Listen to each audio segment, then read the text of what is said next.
Good morning, students. Today we are going to revise the topic which you studied in the previous class. In the previous class, you studied about Mendelism. So we are going to revise the topic through question. My first question is,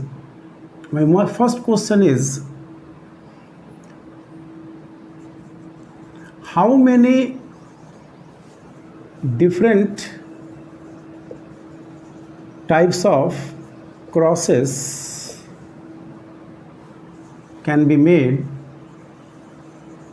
from single pair of factors?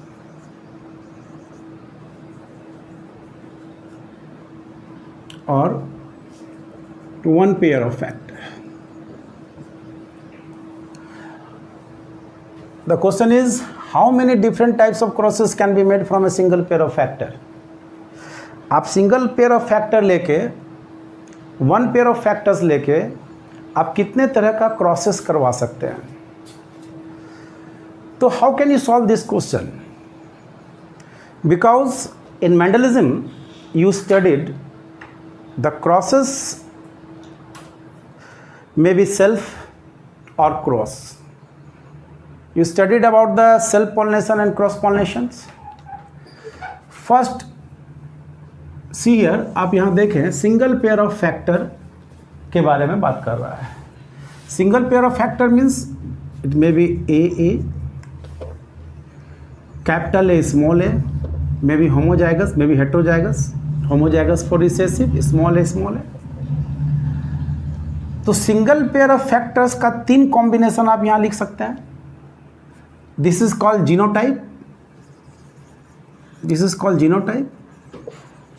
You already studied in the previous class. तो how many different genotypes are here? 3 genotypes possible है यहां when you consider single pair of factor. So types of genotype is 3. Then how many different types of crosses possible here? The cross may be self AA cross AA, first type. Second types of mating is this. Third one is capital A cross small a. Second, अब ये pair factors का इसी pair के factors के साथ self pollination करवाए, फिर इसके साथ क्रॉस, इसके साथ cross. 3 different types of crosses can be made here. Next is capital A small a cross capital A small a. This is the 3 types. ये सेल्फ पॉलिनेशन इसी के साथ. Second, this one from this capital A small a cross small a. ये 2 types cross is possible here.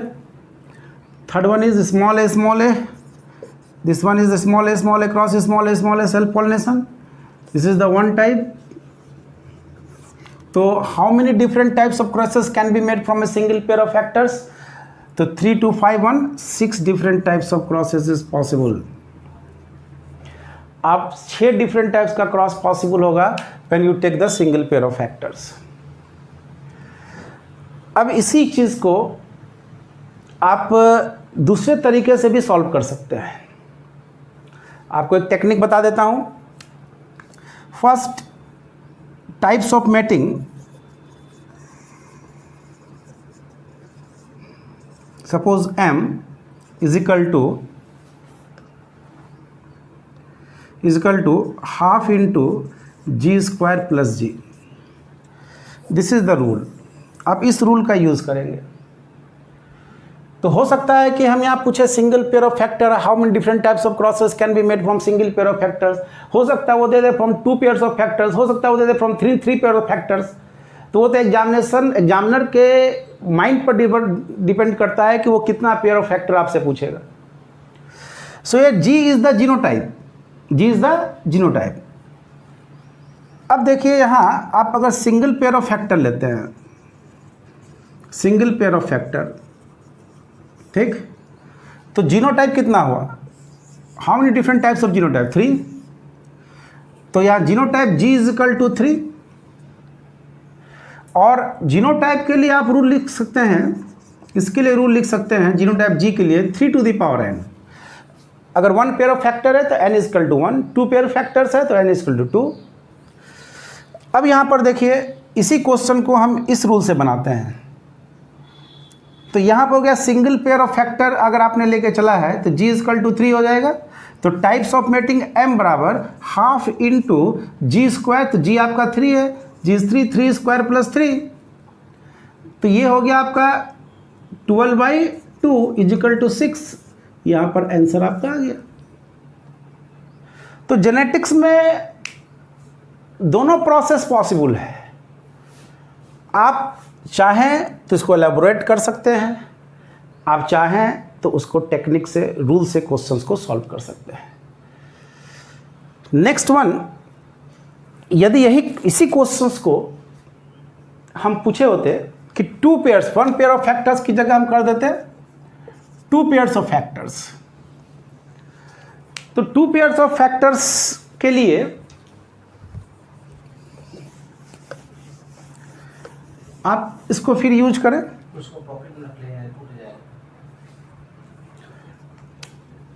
2 pairs of factors के लिए G is equal to what? 3 to the power n, 3 to the power 2 is equal to 9। 9 different types of genotypes when you take 2 pairs of factors. अब types of mating, types of crosses, types of mating, m is equal to half into G square plus G, तो half into 9 square plus 9, 90/2 is equal to 45 different types of crosses is possible when we take 2 pairs of factors.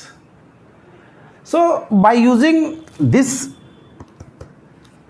technique you can solve the different types of crosses either from 1 pair of factor, from 2 pair of factors, from 3 pair of factors and so on.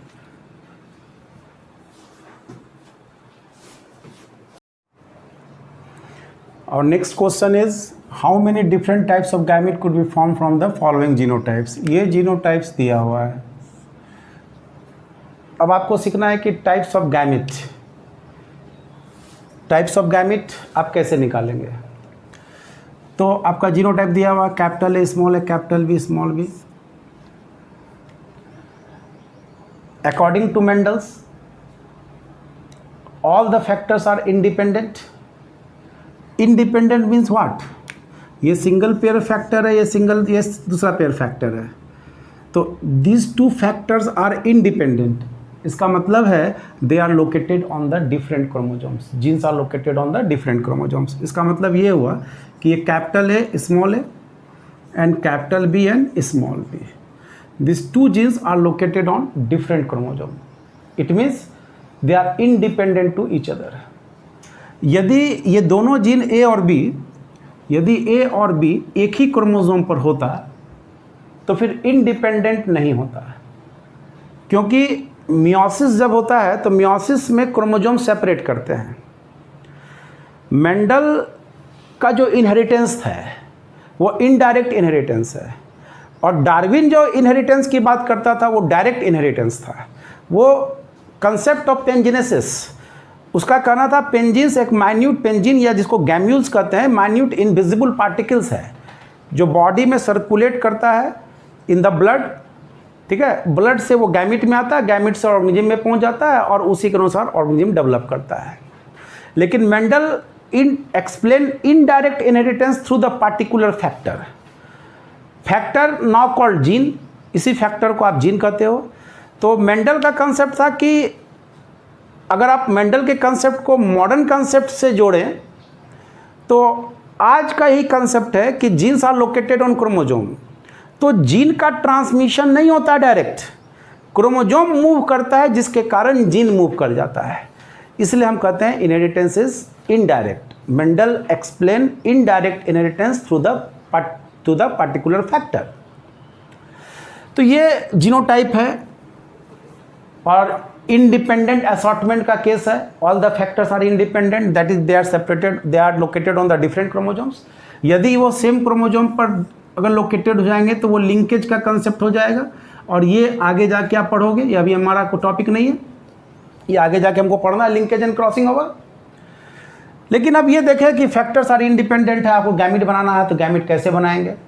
तो इसके लिए जैसे types of gametes, इसको बनाने के लिए आप एक फॉर्मूला यूज करें 2 to the power n. Here n is what? n is the number of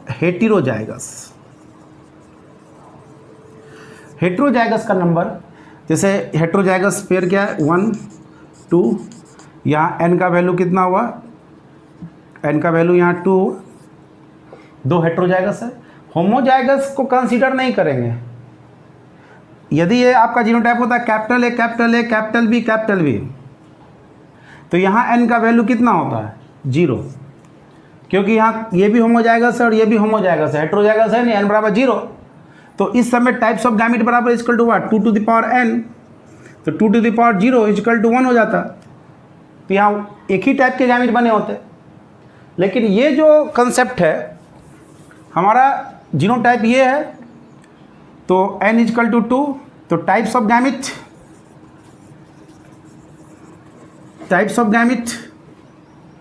2 to the power n, और n का वैल्यू यहाँ 2 है, 2 to the power 2 equal to what? 4. तो 4 different types of gametic combination यहाँ पर होगा. 4 different type के गैमिट का फॉर्मेशन होगा. अब वो 4 गैमिट कौन कौन से होंगे? तो इसको आपको सॉल्व करने के लिए आप फॉक लाइन मेथड का यूज करेंगे. तो आप फॉक लाइन मेथड मतलब ये दोनों फैक्टर इंडिपेंडेंट है, फैक्टर्स आर इंडिपेंडेंट. मेंडल का कहना है कि फैक्टर इंडिपेंडेंट है, इसका मतलब आप इसको सेपरेट लिख लीजिए. तो पहला पेयर फैक्टर को आप अलग लिख लीजिए, कैपिटल ए स्मॉल ए, क्योंकि दोनों अलग अलग हैं. अब इस पर फॉक लगा दीजिए दोनों पर, और इस पर दूसरा पेयर ऑफ फैक्टर्स लिख दीजिए, तो capital B small B, capital B small b लिख दीजिए. अब ये कॉम्बिनेशन हुआ capital A capital B, one type of gametes, capital A small b दूसरा type gamete, small A capital B third types of gamete, small a small b is this a fourth type of gamete. तो how many different types of gamete could be form from single pair of factors, या 2 pair of factor, या 3 pair of factor. अगर आपको genotypes दिया हो तो आप types of gamete निकाल सकते हैं. अब सेकंड में देखिए, सेकंड ये जीनोटाइप है आपका.